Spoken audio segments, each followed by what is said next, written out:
Hi everyone, welcome back to my channel manifest your dreams. I hope आप सभी लोग ठीक होंगे। डियर, अगर आपको अपनी ज़िंदगी बदलनी है ना, सबसे पहले अपनी सोच बदलो। जब आपकी सोच बदल जाएगी, ज़िंदगी अपने आप बदल जाएगी।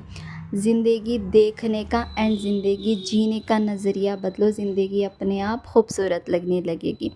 डियर, आज की स्टोरी ना मेरे लिए खुद के लिए बहुत ज़्यादा inspiring and like heart touching story है मेरे लिए, जो मैं आप सभी से शेयर करना चाहती हूँ। ये मेरे क्लाइंट की ही है। मतलब जो आप मैंने आप लोगों को बोला ना, मैं ऑफलाइन कोचिंग भी देती हूँ, तो वहाँ पे एक लड़की मेरे पास आई थी जॉब से रिलेटेड मैनिफेस्ट करने के लिए। तो वो मेरी क्लाइंट की ही दोस्त थी। मतलब उसने, जो मेरी क्लाइंट थी ना, उसने अपनी दोस्त को एडवाइस दी कि इस मैम से कोचिंग लेना, ये बहुत अच्छे से देती है। तो वो लड़की मेरे पास आई थी एंड उसका एसपी वाला केस था। आप मैं पहली बार रिक्वेस्ट करूँगी कि आप लोग पूरी वीडियो देखना। आप लोगों को जेन्यूनली ये स्टोरी पसंद आएगी। शायद मेरी जो स्टोरी है ना, इससे भी ज़्यादा बहुत अच्छी स्टोरी है ये। मेरी जो क्लाइंट थी ना, उसका 6 या 7 इयर्स का लॉन्ग डिस्टेंस रिलेशनशिप था। एंड ये दोनों जो है ना, रिलीजियन इशू था। ठीक है, लड़की मुस्लिम थी, लड़का हिंदू था। ठीक है, एंड दोनों का स्टार्टिंग में अच्छा ही चल रहा था, लेकिन लड़की को लॉ ऑफ अजम्पशन पता था। ऐसी बात नहीं है कि बिल्कुल न्यू थी, पता था। तो उसके उसके रिश्ते में भी 2 बार त्रीपी आई थी। मतलब एक बार आई थी, देन दूसरी बार आई थी, ऐसे because of insecurities and low concept, ऐसा कुछ। लेकिन जो हुआ ये था ना कि एंड मोमेंट पे जब इसने सेकेंड बार मतलब थेरेपी आई थी ना, तो लड़की शायद बहुत ज़्यादा टूट गई थी कि यार बार बार क्यों ऐसा हो रहा है, ये वो। तो उसने शायद उसके मम्मी पापा से बात करती थी वो लड़की। तो उस लड़की ने मतलब गुस्से में आके, आउट ऑफ कंट्रोल, उस लड़के को बोल दिया कि मतलब मैं तुझसे रिश्ता नहीं रखना चाहती, ये वो। बहस हो गई थी उन दोनों की। फिर उस लड़की ने उसके मम्मी को, उसके पापा को बहुत गंदा वाला सुना दिया कि आपका लड़का ऐसा करता है, ये वो। मतलब हर एक चीज़ बता दी विथ प्रूफ्स। ठीक है, तो वहाँ पे ऐसा हो गया कि लड़की का ये अजम्पशन था कि ये अब मुझे ब्लॉक कर देगा एंड ये अब त्रिपी के साथ चला जाएगा। एंड क्योंकि वो त्रिपी सेम कैस्ट की थी, उसकी तो उसका था अजम्पशन कि वो अब मुझे ब्लॉक कर देगा, वो उस त्रिपी के साथ चला जाएगा, एक अच्छा रिलेशनशिप रखेगा। तो एग्जैक्टली एज़ यूजुअल, आप सभी जानते हैं, every one is you post out. जैसे आपके अजम्पशंस होंगे, सामने वाला आपके वैसे ही करेगा। ठीक है, हुआ ये, सामने वाले ने ब्लॉक भी कर दिया एंड थ्री भी आ गई, सब हो गया। 1 महीना हो गया, लेकिन कुछ नहीं हुआ। लड़की वेट करती रही। यही टैरोट कार्ड रीडिंग्स की वो कुछ जर्नल रीडिंग वो बताते हैं ना, कि आपके पार्टनर आपके बारे में क्या सोच रहे हैं, उनका नेक्स्ट एक्शन क्या होगा, ये सारी चीज़ें वो देखती थी, पागल हो गई थी। तो जब वो मेरे पास आई ना, तो उसने बोला, मैम हमेशा वो गया था तो वो वापस आता था, क्योंकि मैं उसके सामने रोती थी, गिड़गिड़ाती थी, सब कुछ करती थी, लेकिन एक अंदर से होप थी कि वो मेरे पास वापस आएगा। लेकिन मैम मुझे इस बार होप नहीं है, क्योंकि अब मैंने उसके पेरेंट्स को भी सुना दिया है एंड मुझे लगता है कि हमारा रिलीजन डिफरेंट है ना, तो शायद हम दोनों का कुछ नहीं हो सकता। एंड वो तो सेम कास्ट की है, तो सेम कास्ट की शादी। तो मैंने बोला, डियर देखो, पहली बात तो ज़रूरी नहीं है कि सेम कास्ट हो। मैं आप लोगों को भी ये बोलती हूँ, ज़रूरी नहीं है भाई सेम कास्ट है तो शादी होगी। भाई शादी में बहुत चीज़ें मैटर करती है, सामने वाले से क्या हम उतने कंफर्टेबल है या नहीं, सामने वाला हमारा एग्जैक्टली वैसा पार्टनर है जैसा हमने अज्यूम किया था। यार देखो, एक होता है अट्रैक्शन, एक होता है प्योर लव। ठीक है, अट्रैक्शन शायद थोड़े टाइम के बाद ख़त्म हो जाएगा, लेकिन प्यार ख़त्म नहीं होता। तो फिर मैंने उसको, बहुत रोई भाई वो बंदी, बहुत बहुत एक्सट्रीम लेवल पे रोई थी ना, कि भाई मैं खुद रोना स्टार्ट कर रही थी। मतलब मेरे आंखों में आंसू आ गए थे। इतना दर्द भरा था ना उसका वो सिचुएशन, कि मैम मतलब 1 महीना जैसे जैसे, मतलब स्टार्टिंग 1 हफ्ता तो वो नॉर्मल थी, क्योंकि वो गुस्से में थी। जैसे जैसा टाइम बढ़ता गया ना, उस लड़की को ऐसा लग रहा था कि यार मुझे उसकी याद आने लगी, वो लड़का इसके ड्रीम्स में आने लगा था, इन लोगों की मेमोरीज हिट कर रही थी। अब उसको समझ नहीं आ रहा था कि क्या मैं उसको मैनिफेस्ट करूँ या मैं उससे मूव ऑन करूँ, कुछ समझ में नहीं आ रहा था। ठीक है, तो वो लड़की परेशान हो गई थी कि उसको मूव ऑन करना है या मैनिफेस्ट करना है, क्योंकि देखो 2 बार चीट हुई है, वो 2 बार लड़की आई है। तो उसको ऐसा लग रहा था कि लॉ ऑफ अजम्पशन तो ठीक है, लेकिन उसने चीटिंग तो की ना। मतलब उसको बहुत डाउट्स थे। अप्रॉक्स मैंने 2 घंटे तो उससे बात की थी, उसके सारे डाउट्स क्लियर करते करते करते करते। तो अब वो मुझसे सवाल की कि मैम क्या मैं उसको मैनिफेस्ट करूँ या फिर मैं उससे मूव ऑन हो जाऊँ? मैंने बोला कि अपने दिल पे हाथ रख के पूछो, अगर तुम चाहती हो मैनिफेस्ट करना तो तुम मैनिफेस्ट कर लोगी, ठीक है? अगर तुम चाहती हो मूव ऑन करना तब भी तुम मैनिफेस्ट कर लोगे। क्योंकि इतना लॉन्ग तुम लोगों का रिलेशनशिप था ना, तो ये रिलेशनशिप तो ब्रेक होने से रहा। आज नहीं तो कल वो वापस आ ही जाएगा, चाहे तुम मैनिफेस्ट करके उसको अपनी ज़िंदगी में वापस लाओ या तुम मूव ऑन करके उसको अपनी ज़िंदगी में वापस लाओ, वो आएगा तो ज़रूर। मैंने इतना सिंपल बोला। तो शायद उसको थोड़ी उम्मीद मिली। तो फिर उसने बोला मैम स्टिल मुझे कोई उम्मीद नहीं है, क्योंकि इस बार मैंने ना उसको कॉल किया, मैसेज किया, इवन मैंने अपनी साइड से भी ब्लॉक कर दिया उसको। ठीक है। मुझे कोई उम्मीद नहीं है आने की, चलो मैं मूव ऑन ही हो जाती हूँ। तो मैंने बोला चलो कोई बात नहीं, आप वो करो। फिर 1 हफ़्ते बाद मतलब फिर रोना शुरू की, मतलब मैं तो यूजुअली बात करती ही थी। एंड उसके बाद कंटिन्यूअसली मतलब उसने ना मुझसे 3 मंथ्स की कोचिंग ली थी। एंड उसके बाद वो लड़की इतना रोना स्टार्ट की, पूरा 1 महीना लड़की ने लिटरली इतना रोया, मतलब रात के, मुझे अभी भी याद है, रात के 2-2 बजे भी वो मुझे मैसेज करके मैम मुझे पैनिक अटैक्स आ रहे हैं, I need to talk to you. तो मैं बात करती थी उससे, मतलब रात के 2 बजे से लेकर सुबह के 5 बजे तक हमारी बात होती थी। मैं मतलब बात करती थी उसको, कंसोल करते टाइम चला जाता था और मुझे ऐसा लगता था कि यार चलो ठीक है, इंसानियत भी मैटर करती है। मैं बात करती थी, मतलब इतना ज़्यादा वो लो थी, मेरे को डर लग रहा था कहीं कि यार वो लड़की कोई गलत स्टेप ना ले। मैं नहीं चाहती थी किसी लड़की की ज़िंदगी ख़राब हो। तो ऐसे ही 1 महीना रोई, उसके बाद में उसने बोला कि मैम अब मैं और ज़्यादा रो नहीं सकती, मेरे अंदर इतनी हिम्मत नहीं है। मैं चाहती हूँ अगर वो आया भी ठीक, नहीं आया तो भी ठीक, मैं अपने ऊपर ध्यान देना चाहती हूँ। और उसका एंट्रेंस था 4 महीने बाद, ठीक है? शायद बैंक से रिलेटेड वो कुछ एंट्रेंस के लिए प्रिपेयर कर रही थी। तो मैंने बोला भई 4 महीने रख के तुम रो मत, पहले ना तुम अपना एग्ज़ाम क्लियर करो, फिर पूरी ज़िंदगी पड़ी है, तुम अगर रोना चाहती हो तो रो लो। टू बी ऑनेस्ट मैं किसी को भी नहीं रोकती हूँ यार कि मत रो। आई नो रोना आ रहा है रो लो। जितना हम इमोशंस को कंट्रोल करते हैं ना कि नहीं नहीं नहीं मुझे रोना ही नहीं है, मुझे स्ट्रांग फील करना है ना, वो पेन उतना ज़्यादा हाई हो जाता है और बढ़ जाता है, वो कम नहीं होता। इट्स बेटर कि लो लो, 1 घंटा रो लो, 2 घंटा रो लो, 3 घंटा रो लो, जो मर्जी रो लो, अकेले में रो लो या मेरे सामने रो लो। मैं बिल्कुल भी जेन्यूनली गुस्सा नहीं करती हूँ, बिकॉज आई नो यार। मैं ना एक बात आपको क्लियरली बोलती हूँ, मैं वहाँ पे थी, मैं आपको ओपनली बोलती हूँ, मैं वो लड़की हूँ जिसने finance, family, parents, relationship, career, job, exams हर चीज़ों में मैं सफ़र हुई हूँ। तो मैं आपको ओपनली बोलूँगी कि चाहे मेरे जितने भी क्लाइंट्स जो मुझसे इतना कनेक्टेड फ़ील करते हैं, वो इसीलिए क्योंकि मैं वहाँ पे थी, मैंने वो चीज़ फ़ेस की थी। तो आपको मैं इतना बोलूँगी, वो इंसान आपको और अच्छे से समझा सकता है और अच्छे से गाइड कर सकता है, जो ऑलरेडी उस इंसान ने वो सारी चीज़ें फ़ेस की हो, ठीक है? तो मैं बस उससे उस लड़की से बहुत ज़्यादा कनेक्टेड फ़ील करती थी, तो फिर मैंने उसको बोला कि मैं मतलब बहुत कंसोल करती थी। फिर उसके बाद में 4 महीने बाद उसका एग्ज़ाम था, तो मैंने बोला कि तुम धीरे-धीरे पढ़ना स्टार्ट करो। तो वो पढ़ना बुक्स ओपन करती, फिर आधा घंटा पढ़ती, फिर मतलब यार मेमोरीज़ होती हैं, बहुत हर्ट होता था कि मैम मेरे साथ ऐसा क्यों हुआ? तो मतलब ऐसे ही 1 महीना तो चला गया, क्योंकि उसने 3 महीने मुझसे कोचिंग ली थी ना, रोने में, सैड होने में, ऐसा-ऐसा चला गया था। फिर मैंने उसको बोला देखो ऑलरेडी 1 महीना हो गया है, ठीक है? तुम रो चुकी हो, अब तुम ठीक भी हो गई। एंड सामने से लड़की ने भी मुझे बोला मैम अब इससे ज़्यादा मैं नहीं रो सकती, मेरे को एग्ज़ाम के लिए प्रिपेयर करना है। मैंने बोला चलो ठीक है। तो मैं डेली उससे बात करती थी, मैं उससे पूछती थी कि कैसी चल रही है पढ़ाई, ये वो। तो धीरे-धीरे ना वो मुझसे इतनी अटैच हो गई कि उसने अपनी लाइफ़ से सारी मतलब उसके जितने भी गर्ल्स वग़ैरह होते हैं ना, गर्ल्स को, बॉयज़ को, सबको हटा दिया था। मतलब उसकी सबसे अच्छी दोस्त मैं ही बन गई थी, ट्रस्ट मी, सबसे अच्छी दोस्त। वो मुझसे ही शेयर करती, कुछ शेयर करना, उसकी हैप्पीनेस, सैडनेस, सब कुछ वो मुझसे बहुत अटैच हो गई थी। एंड ट्रस्ट मी, मैं जो बोलती वो लड़की वो करती, ठीक है? जो बोलती। तो उसके बाद धीरे-धीरे मैंने उसको मतलब सेल्फ लव सिखा दिया था, सेल्फ कॉन्सेप्ट हाई कर दिया था। मैं डेली मतलब उसको कॉल्स पे बोलती थी कि तुम बहुत अच्छी हो, तुम बहुत प्रीशियस हो। तो उसको ना बहुत अच्छा लगने लगा। धीरे-धीरे उसने अपने ऊपर ये सारी चीज़ें करनी शुरू की। उसके बाद में ट्रस्ट मी, सिर्फ एक ही महीना उसने ऐसा किया होगा, उसके अंदर इतना एक्सट्रीम लेवल का चेंज आया, इतना एक्सट्रीम लेवल का चेंज आया।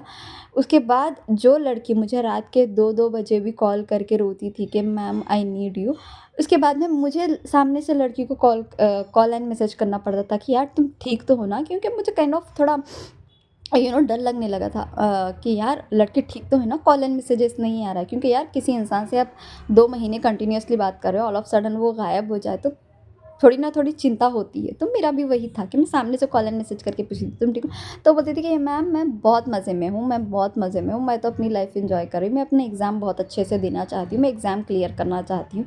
तो मैंने बोला चलो ठीक है। अब होता ये है ना ट्विस्ट, जो लड़का इसको छोड़ के गया था किसी और लड़की के लिए ये बोल के कि ये मुस्लिम है, ठीक है, रिलीजन आया था यहाँ पे, क्योंकि मेरी जो क्लाइंट थी ना उसके माइंड में था कि रिलीजन शायद प्रॉब्लम हो सकती है, क्योंकि कभी कभी लड़का ना रिलीजन के ऊपर थोड़ी टॉपिक्स पे बात करता था। तो उस लड़के ने, मैं अभी भी बोलती हूँ आप लोगों को, एक बात मेरी याद रखो, अगर लड़का हो या लड़की हो, ठीक है, दोनों के लिए बोल रही हूँ मैं, बॉयज़ एंड गर्ल्स दोनों के लिए, अगर आपकी बंदी या बंदा आपको ना कुछ भी बोल रहा हो कि वो आपसे प्यार नहीं करता, वो आपसे अटैच नहीं है, वो आपके मतलब ना उसके दिल में फीलिंग्स नहीं है, वो आपसे शादी नहीं कर सकता, कुछ भी, ठीक है, डोंट बिलीव इट, ठीक है। बात बोलने को इंसान कुछ भी बोल सकता है, उसके एफर्ट्स देखो। अगर उसके एफर्ट्स से आपको लगता है कि यार ये जो बोल रहा है उसके एफर्ट्स बिल्कुल अपोजिट हैं, तो उसकी बातों पे भरोसा ही मत करो, ट्रस्ट मी, भरोसा ही मत करो, ठीक है, मत करो। क्योंकि यार देखो इंसान ना कभी कभी, देखो आप लोगों का भी फॉर एग्जांपल ले लो, आपके मतलब कुछ मम्मी से पापा से अगर घर में कुछ हो जाए तो आप मुंह पे कुछ ना कुछ बोल देते हो, ट्रस्ट मी सब बोलते हैं, मैं भी बोलती हूँ, मैं झूठ नहीं बोलूँगी, जब गुस्से में आती हूँ ना मैं भी मेरी मम्मी को कुछ ना कुछ बोल देती हूँ। देन लेटर ऑन मुझे रियलाइज़ होता है कि यार मैंने ऐसा नहीं बोलना चाहिए था, ठीक है मेरी गलती है, चलो मैं जाके मम्मी को सॉरी बोलती हूँ, मैं देन सॉरी बोल देती हूँ। इसका मतलब ये नहीं कि भाई मैं मेरी मम्मी से प्यार ही नहीं करती हूँ, मेरे लिए मेरी मम्मी मैटर ही नहीं करती, बट वो मोमेंट ऐसा रहता है कि बस दिमाग में कुछ भी गड़बड़ चल रही होगी ना, तो वो हम किसी ना किसी अपने क्लोज वंस के ऊपर ही वो फ्रस्ट्रेशन निकाल देते हैं। तो समझो अगर आपका एस भी कुछ आपको अनफेवरेबल चीज़ें बोल रहा है तो डोंट थिंक कि भैया वो करता ही नहीं, बस उसने बोल दिया बस बात ख़त्म, भाई हो गया सब ख़त्म ना। वो आपको अपना मानता है, ठीक है, आप उसके लिए उतने मैटर करते हो कि वो बस अपना वो वाला वर्जन आपको दिखा रहा है कि हाँ भाई अगर मैं इसको ये कुछ बोलूँगा तो ठीक है, ये समझ जाएगी कि मैं थोड़ा मतलब थोड़ा गुस्सा हूँ, ये हूँ, उसको दिल पे नहीं लेगी, ठीक है। यूजुअली हम करते हैं यार, मेरे अकॉर्डिंग तो भाई हम जो क्लोज वंस होते हैं, मेरे खासकर मेरे जो क्लोज वंस हैं ना, मैं उनके लिए तो मतलब कुछ भी मतलब बोल दूँगी ना, तो मुझे ऐसा नहीं है कि भाई मैं उनसे प्यार ही नहीं करती हूँ, देन लेटर ऑन मैं उनको सॉरी भी बोल दूँगी, सब कुछ बोल दूँगी, तो इसको इतना दिल पे मत लेना। सॉरी टॉपिक कहीं और ही चली गई। तो बात ये है ना डियर कि उसके एसपी ने भी उसको ऐसा ही बोल दिया था कि देख तू है मुस्लिम, हमारा नहीं बन सकता, एंड मैं तो उसी से शादी करूँगा, मैं उसके लिए सीरियस हूँ, हमारा तो सेम कैस्ट भी है, मैं ना तुझसे 6 सालों में मैं तुझसे अटैच नहीं हुआ था, मैं तुझसे प्यार नहीं करता था, मेरे दिल में फीलिंग्स नहीं थी, मैं तेरे साथ टाइम पास कर रहा था, एंड मुझे तो रिग्रेट भी नहीं होगा तुझे छोड़ के, मतलब बहुत गंदी गंदी चीज़ है यार। उसके बाद में सच में लड़के ने उसको ब्लॉक कर दिया था, सब कुछ हो गया था। तो अब 2 महीने की बात, ठीक है, ये चीज़ होने के 2 महीने वाली बात है ये, कि लड़का सामने से अननोन नंबर से लड़की को मैसेज करता है एंड इतना रोता है, इतना रोता है कि मुझे तू चाहिए, ठीक है, मुझे तू चाहिए, मुझे तेरे साथ रहना है, मुझे कोई नहीं चाहिए इस दुनिया में, मैं पूरी दुनिया के अगेंस्ट चला जाऊंगा, मैं अपनी फैमिली के अगेंस्ट चला जाऊंगा, मैं सब कुछ कर लूँगा, लेकिन मुझे सिर्फ और सिर्फ तू चाहिए, मैं तेरे अलावा किसी से नहीं शादी करूँगा, मुझे चाहिए नहीं, मैं सिंगल मर जाऊँगा लेकिन मैं शादी तो तुझसे करूँगा। तो ये लड़की को लगा कि यार तू दोबारा मतलब टाइम पास कर रहा है, झूठी बातें बोल रहा है, क्योंकि ऑलरेडी तूने 2 बार मुझे चीट किया है, उसकी नज़रों में वो चीट ही था, ठीक है, वो ओपनली बोलती थी कि तो उसने मुझे 2 बार चीट किया उसने।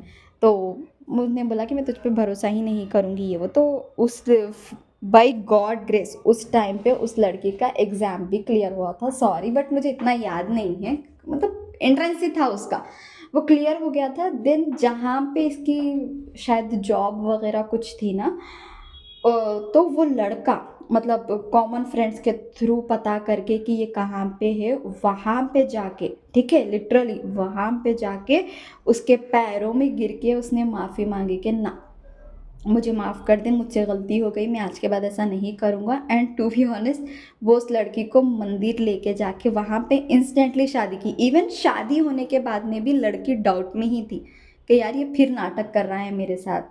मतलब उसको ऐसा लगा कि शायद ये मुझसे फिजिकल होने के लिए शादी का नाटक कर रहा है, बट उस लड़के की वो इंटेंशन थी ही नहीं। फिर उसके बाद में जब मतलब लड़की आके मुझे बोली कि मैम ऑल ऑफ सडन ये सब कुछ हो गया है, मुझे फिर भी समझ नहीं आ रहा है कि शुड आई ट्रस्ट हिम और नॉट। अब तो मेरी शादी भी हो गई। मैंने बोला बहन कौन सी दुनिया में जी रही हो तुम, इतना सब कुछ हो गया यार, you have to be happy ना। लड़के ने मतलब सामने से आई, माफ़ी वाफ़ी मांगी, तुम्हारा डिटेल्स निकाली, फिर तुम्हारे पास आया, तुमसे माफ़ी मांगी, शादी की। तो फिर लड़की को भरोसा ही नहीं हो रहा था यार, ट्रस्ट में लड़की को भरोसा ही नहीं हो रहा था। उसके बाद में फिर मैंने बोला कि बताओ फिर तुम क्या करना चाहती हो। तो ही सेड मैम मैं खुश भी हूँ, लेकिन इसने जो पास्ट में किया ना, मतलब मुझे डर है कहीं वो दोबारा ना करे। मैंने बोला, मैंने उस मोमेंट पे मैं ना 2 महीनों में इसको कभी गुस्सा नहीं किया था, सॉरी 3 महीनों में, लेकिन उस महीने मैंने उसको गुस्सा किया था कि तुम पागल हो क्या। लड़का जब सामने से आके सब कुछ कर रहा है, तुम्हें तुम्हारी डिज़ायर मिल रही है, तो तुम क्यों पागलों वाली हरकत कर रही हो, क्यों डर रही हो। अगर तुम डरोगी तो वो दोबारा तुम्हें छोड़ के जाएगा ही जाए। ट्रस्ट मी, मैंने उस मोमेंट पे उसको इतना गंदा वाला सुना दिया था ना, गंदा वाला, कि लड़की लाइक यस मैम आप सही बोल रही हो। उसके बाद ऐसा हुआ ना कि उसने अपने घर में स्टैंड ले लिया उस लड़की के लिए कि हाँ ठीक है ये मुस्लिम है, कोई बात नहीं, लेकिन मैं तो रहूँगा इसके साथ। एंड मैंने अब शादी भी की। तो उसके पेरेंट्स ने उससे मतलब बातचीत करना छोड़ दिया था लड़के से। एंड दे सेड कि तू आज से हमारा बेटा नहीं है, तू जहाँ मर्जी जा, लेकिन इसको हमारे घर में नहीं लाएगा। तो उस लड़के ने लड़की के लिए उसका घर भी छोड़ दिया था, ठीक है, घर छोड़ दिया था। फिर वो दोनों दूर रहने लगे। आज मुझे ये स्टोरी इसलिए याद आई क्योंकि शायद कल या परसों मुझे जो मेरी जॉब वाली क्लाइंट थी ना, ठीक है, उसका मैसेज आया था कि मैम मेरी उससे बात हुई थी कि she said she is pregnant. उसके फिर एक दिन बाद शायद मुझे उसी लड़की का मैसेज शायद कॉल आया था कि मैम आप बिलीव नहीं करोगी, मैं मतलब कंसीव की हूँ, मतलब मेरी प्रेगनेंसी पॉजिटिव निकली है, मैं प्रेग्नेंट हूँ। एंड मेरे इन लॉज ने ये न्यूज़ सुन के मुझे एक्सेप्ट कर लिया है क्योंकि वो उस घर का इकलौता लड़का था। एंड मैं बहुत खुश हूँ मैम, बहुत खुश हूँ। फिर उसने मतलब थोड़ा काइंड ऑफ मुझे ग्रैटिट्यूड शो किया कि आप नहीं होती तो ये सब पॉसिबल नहीं होता एंड ऑल दिस, ठीक है। मुझे पता है लिटरली इतनी ज़्यादा खुशी हुई ये सब चीज़ें सुन के। आप मैं आपको ओवरऑल अब पूरा समझाती हूँ, सॉरी अगर वीडियो लॉन्ग हुआ, स्टिल देखना आप लोग। पहली बात क्या थी कि लड़की के साथ 2 बार चीटिंग हुआ because of same insecurities and all this, ठीक है। लेकिन तब लड़का बार बार आता था क्योंकि इसको उम्मीद थी कि यार ठीक है चलो वो आ जाएगा, क्योंकि थोड़ी थोड़ी ना थोड़ी उम्मीद होती है। लेकिन ये वाली जो सिचुएशन हुई, यहाँ पे लड़की ने खुद उसके पेरेंट्स को कॉल करके बोला कि आपका लड़का ऐसा है वैसा है, घटिया है, मतलब उसके पेरेंट्स को तक को गाली दी थी, ट्रस्ट में पेरेंट्स को भी गाली दी थी कि आपका बेटा ऐसा है वैसा है, ये वो, मतलब बहुत गंदा गंदा सुना दिया था। लड़के को भी बहुत गाली दे दी थी, लड़के के दोस्तों को भी बहुत गंदा सुना दिया था, ये वो बहुत कुछ। एंड लड़की को ट्रस्ट में 0% भी उम्मीद नहीं थी कि वो वापस आएगा, क्योंकि इतना सब कुछ होने के बाद में ऑब्वियसली कोई नहीं आता है। लेकिन मैंने उसको एक ही सवाल किया था, चल एक मोमेंट के लिए तो लॉ ऑफ अजम्पशन साइड रख दें, ठीक है। मैंने उसको इतना पूछा कि क्या तुझे अपने प्यार पे भरोसा नहीं, जो केयर जो प्यार तूने दिया, तू अपने दिल पे हाथ रख के बोल कि वो प्यार एंड वो केयर उसको दुनिया में कोई और लड़की दे सकती है क्या। तो उसने बोला नो मैम, जैसा प्यार जैसी केयर मैंने की ना, शायद उसको उसकी माँ ने भी उतना नहीं किया होगा जितना मैंने किया। तो मैंने बोला देख बहन, अगर तुझे इतना भरोसा है ना, ट्रस्ट मी, चाहे तू उसको मैनिफेस्ट कर या मूव ऑन हो जा, वो लड़का वापस आएगा ही आएगा, चाहे आ जाए या 6 महीने बाद आए या 1 साल बाद आए, लेकिन आएगा। तू मुझे ये चीज़ के लिए लिख के ले ले, वो आएगा। क्योंकि देखो मैं आपको एक एग्जांपल देती हूँ, अगर आपकी लाइफ में चाहे लड़की हो या लड़का हो, ठीक है, लड़के या लड़के ना, ट्रस्ट में मैं इस चीज़ के लिए उनको काइंड ऑफ तारीफ़ करूँगी। लड़के ना बहुत सिंपल होते हैं, ट्रस्ट मी, बहुत सिंपल होते हैं। उनकी कोई डिमांड्स ऐसा नहीं होती है। उनको बस एक लविंग एंड केयरिंग लड़की चाहिए होती है, जो उनकी इज़्ज़त करे, जो उनसे प्यार करे, बस। बहुत बड़ी-बड़ी डिमांड्स, 5 स्टार होटल्स में लेके जाके खाना खिलाए, बड़ी-बड़ी पार्टीज़ में लेके जाए, शॉपिंग्स कराए, ये करे, वो करे, ना, ये नहीं होते। ट्रस्ट मी, मैं इस चीज़ के लिए एग्री करूँगी, लड़के बहुत सिंपल होते हैं। इवन लड़कियाँ भी होती हैं, ऐसी कोई बात नहीं है। अब मुझे जज मत करना प्लीज़, प्लीज़, क्योंकि मैं भी एक लड़की हूँ। बस जो है वो मैं बोल रही हूँ। तो बात ये है ना, I am sorry girls, please mind मत करना। तो बात ये है ना कि अगर मैं आपको पूछूं, खासकर लड़कियों को पूछूंगी मैं, लड़के तो समझ गए होंगे एज़ यूजुअल, तो लड़कियों से मैं पूछूंगी, अगर आपकी लाइफ में कोई लड़का था या है, मतलब 4-5 लड़के हैं, उसमें से एक लड़का आपके लिए, मतलब जब आप उसको ब्लॉक कर देते थे तो वो लड़का ना बहुत रोता था, तड़पता था, हज़ारों नंबर से आपको कॉल एंड मैसेज करता था, आपके सामने गिड़गिड़ाता था, सब कुछ करता था, ठीक है। एंड वो लड़का आपको अनकंडीशनल प्यार करता था, आपकी केयर करता था, आपको फाइनेंशियली सपोर्ट भी करता था।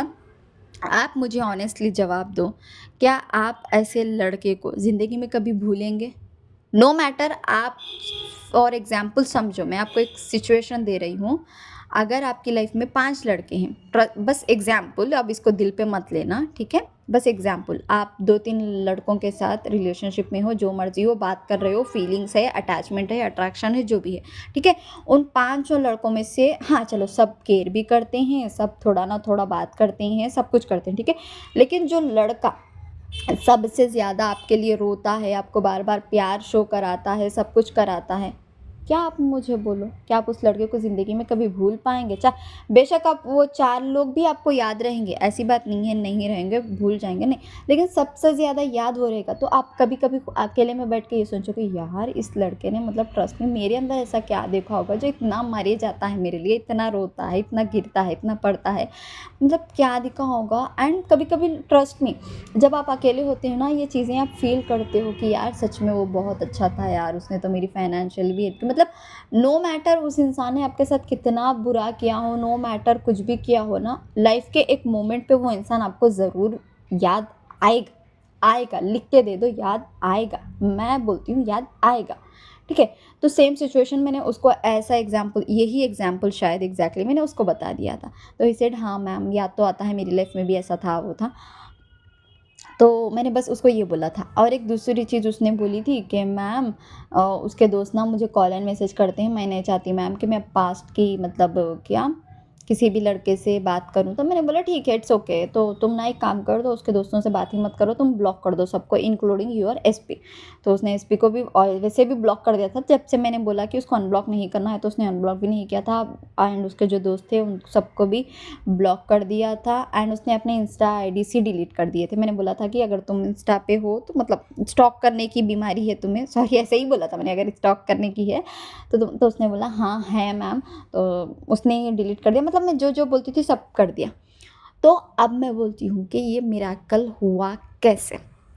फर्स्ट थिंग, मैंने बोला ना, उसने 3 महीने मुझसे कोचिंग ली। 1 महीना तो पूरा रोने में चला गया। ट्रस्ट में बहुत रोई यार बेचारी, गॉड ब्लेस हर, बहुत रोई, ठीक है।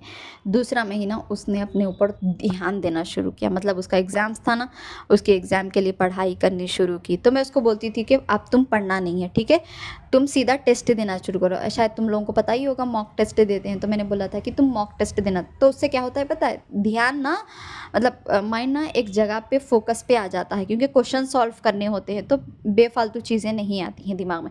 तो मैं बोलती थी कि तुम डेली एटलीस्ट एक मॉक टेस्ट देना, एंड देखना कि तुम कहाँ गलती कर रही हो, ये कर रही हो, वो कर रही हो, बोलती थी। एंड मैंने उसको और बोला था कि तुम इवनिंग के टाइम पे, वो हॉस्टल में रहती थी शायद, समथिंग, हाँ हॉस्टल में रहती थी। तो मैंने बोला था कि इवनिंग के टाइम पे तुम कहीं पार्क वार्क में जाओ, घूमने जाओ, समथिंग, मतलब तुम्हारा डे अच्छे से स्पेंड होना चाहिए, एंड एट द एंड तुम्हें रात में अच्छी से नींद आनी चाहिए थी। तो मैं जो जो बोलती थी वो की उसने। तो ये मिरेकल ऐसा हुआ ना कि 1 महीना उसने पूरा कंप्लीट अपने ऊपर ध्यान दिया था, एंड उस लड़के के बारे में ज़्यादा नहीं सोचती थी। एंड मैंने उसको बोल दिया था कि अगर इन केस तुम्हें उसकी याद आई तो तुम उसको सिर्फ इतना बोल देना, गॉड ब्लेस हिम, इसके अलावा कुछ नहीं। और ना तुम उससे नफ़रत करना, ना उससे प्यार करना, ना उसके बारे में अच्छा सोचना, ना बुरा सोचना। अगर बाई चांस याद आए तो इतना बोल देना कि गॉड ब्लेस हिम, बस इतना ही। उसके बाद में मैंने मतलब उसको बोला कि तुम सेल्फ़ कॉन्सेप्ट पे ध्यान दो, सेल्फ़ कॉन्सेप्ट पे ध्यान दो इन द सेंस कि तुम खुद की बहुत तारीफ़ करो, खुद को हर छोटी-छोटी चीज़ के लिए एप्रिशिएट करो। जैसे कि आज तुमने एक मॉक टेस्ट दिया, अगर उसमें तुम्हारे 50 नंबर भी बने, 100 नंबर भी बने, तो तुम खुद को मतलब पैम्पर करो कि वाओ यार मैंने 50 मार्क्स स्कोर किए, 100 मार्क्स स्कोर किए।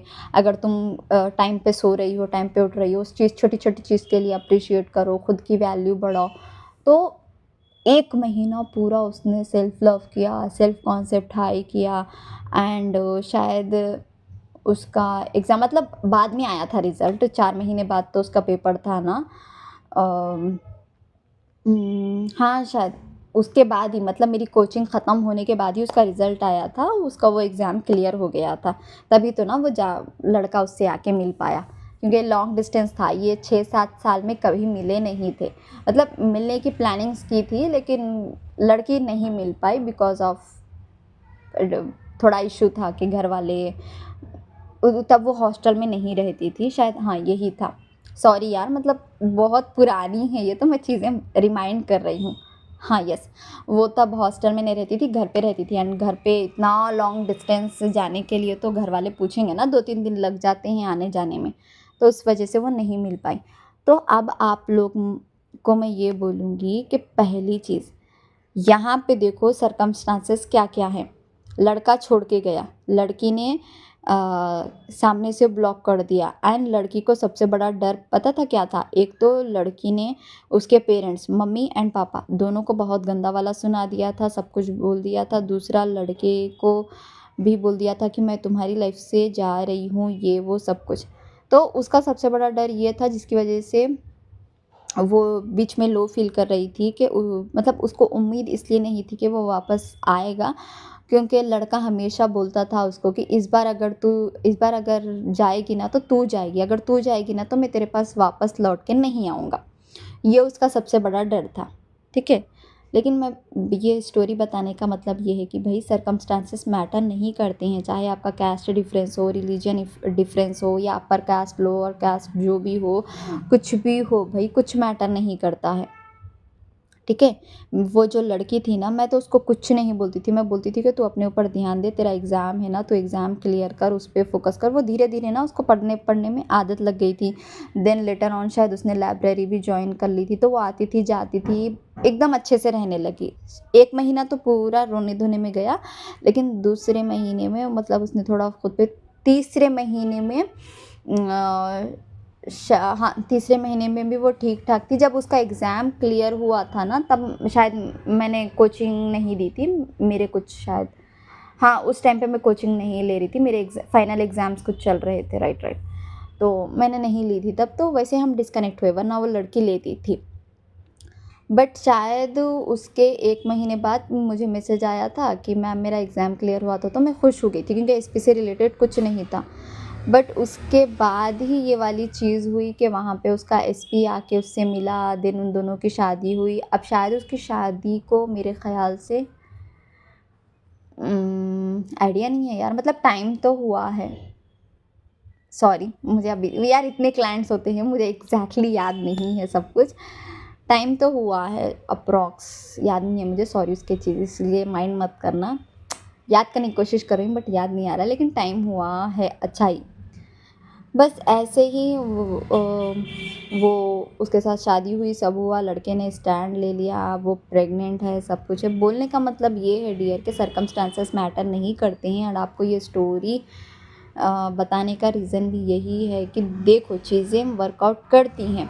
एंड मुझे टू बी ऑनेस्ट यहाँ पे थोड़ी लड़कियों का मैं डाउट क्लियर करना चाहती हूँ, जिन्होंने मुझे कमेंट्स में पूछा था कि मैम अगर हम सेल्फ कॉन्सेप्ट पे फोकस करेंगे तो क्या हमारा एसपी दूर चला जाएगा? ये तो मैं बोलूँगी बहन, भाई, सबको बोलूँगी। देखो आपका एसपी छोड़ो यार, कोई भी दुनिया में जिससे आप मिलते हो ना, कोई भी इंसान आपको नहीं भूलता है, ठीक है? अगर आपके दिमाग में वो स्पेसिफ़िक इंसान है, चाहे वो रिलेशनशिप में हो, फ्रेंडशिप में हो या कोई भी, वो स्पेसिफ़िक इंसान अगर आपके दिमाग में है, तो समझो तो आप सामने वाले के दिमाग में भी हो, ट्रस्ट मी, हो, ठीक है? क्योंकि जो इंसान आपकी रियलिटी में एग्ज़िस्ट करता है, उसकी रियलिटी में भी आप एग्ज़िस्ट करते हो, इतना समझ जाओ, ठीक है? एंड अ, और हाँ, और यही कि आप अगर अपने सेल्फ कॉन्सेप्ट पे फोकस करोगे तो आपका एसपी आपसे दूर नहीं जाएगा। इनफैक्ट वो आपसे और ज़्यादा ऑब्सेस्ड होगा, आपकी आपके लिए और ज़्यादा फील करेगा। कैसे? क्योंकि देखो आपका ऑरा ना स्ट्रांग होने लगता है, आपका ऑरा अट्रैक्टिव होने लगता है, आपके माइंड से लाइक नेगेटिव थॉट्स अपने आप चले जाते हैं, नेगेटिविटी अपने आप चले जाती है। आपको ऐसा लगता है कि यार ठीक है, मिला ठीक, नहीं मिला ठीक। तो मतलब आप खुद में इतना प्यार करने लगते हो, आप खुद को इतना पैम्पर करने लगते हो, लाइक आपके लिए सिर्फ आप मैटर करते हो, दुनिया मैटर ही नहीं करती आपके लिए। ठीक है, ऐसी चीज़ होती है। और बस इतना ही। I don't know. और एक सब लोगों को कॉमन डॉट था, शायद मैंने नहीं बोला, लेकिन मैं आपको बोलती हूँ, अब बोलूँगी, मुझे याद आया सडन। अगर मैं आपकी सॉरी मेरी वीडियोस में ना अगर बैकग्राउंड में कुछ साउंड्स वगैरह आ रहा है ना, तो डियर इसलिए क्योंकि देखो आप लोगों को मैंने बोला कि मैं सेकंड ईयर एमबीबीएस स्टूडेंट हूँ। तो मैं क्या करती हूँ पता है? मैं अपने वीडियोस बनाने के लिए कभी भी स्क्रिप्ट बना के या फिर मुझे स्पेसिफिक इसी टॉपिक पे वीडियो बनाना है, ऐसा मेरे माइंड में नहीं होता है। अगर मुझे इंट्यूशन मिली कि यार मुझे इस टॉपिक पे वीडियो बना देना है, मैं तुरंत बना दूँगी। मतलब कॉलेज से हॉस्टल जाने तक थोड़ा टाइम लगता है ना, उस डिस्टेंस गैप में बना लूँगी मैं। या फिर मतलब अगर मुझे टाइम मिला ना, तो मैं इंस्टेंटली वो वीडियो बना के रख देती हूँ। अब मैं ये नहीं सोचती कि यार मतलब बैकग्राउंड में नाइस मतलब साउंड्स आ रहे हैं, क्योंकि आई नो मेरी जो ये फैमिली है, जो मेरे प्यारे भाई बहन दोस्त हैं, वो इतना समझ जाएंगे कि हाँ यार ठीक है, आ रही है। उसके लिए मुझे माफ़ कर देंगे आप सभी लोग, क्योंकि आप लोग बहुत प्यारे हो। बस मुझे उस टाइम पे दिमाग में जो भी आता है मैं सब कुछ बोल देती हूँ, रख देती हूँ, क्योंकि ये मैं स्क्रिप्ट बना के मैं मतलब दिल से बात करती हूँ कि जो कि हाँ देखो ये। और एक दूसरी बात डियर, अगर मैं मेरे चैनल पे हर इंसान की सक्सेस स्टोरीज नहीं डाल रही हूँ, देखो वो इसलिए ना डियर, ट्रस्ट में मैं ओपनली बोल रही हूँ इसलिए, क्योंकि देखो आप लोग सक्सेस स्टोरीज देखते हो, आई नो आपको मोटिवेशन मिलता है, आई नो आप बेटर फील करते हो। लेकिन आप मुझे एक बात बताओ कि आप ज़िंदगी भर दूसरों की सक्सेस स्टोरी ही देखते रहोगे? क्या आप खुद को वो डिज़ायर, खुद को वो वर्जन, आपका वो वर्जन नहीं चाहिए क्या आपको?